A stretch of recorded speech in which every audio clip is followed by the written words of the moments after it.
Madilim na't delikado na dyan sa kalsada.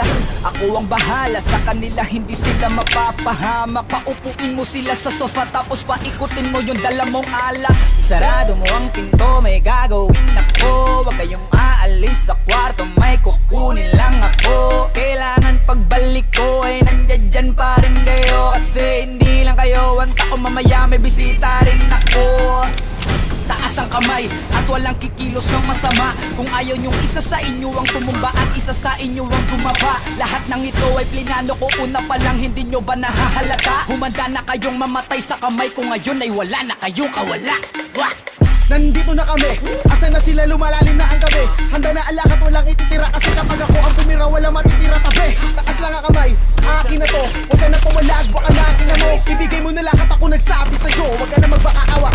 Ina mo, ano, isa ka ba? Sige, gumalaw ka na kakaiba. Hindi na ako magbabago ng isip, kasi mamaya susunod na kita. Susunugin ka ng nagbabagang apoy, hanggang sa mga boy ang iyong katawan. Sa dugoy lalangoy at kawawa ka boy, namatay ka nang walang nakakaalam. Ako na ang bahala, wala na konsensya kahit pa na magmakaawa.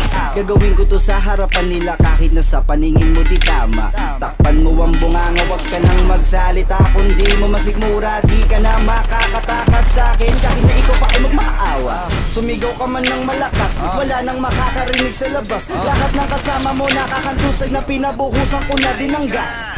Konting oras na lang, matatapos na din ang ating palabas. Malinis ng pagkakaplano na kahit na sino ay walang makakatuklas.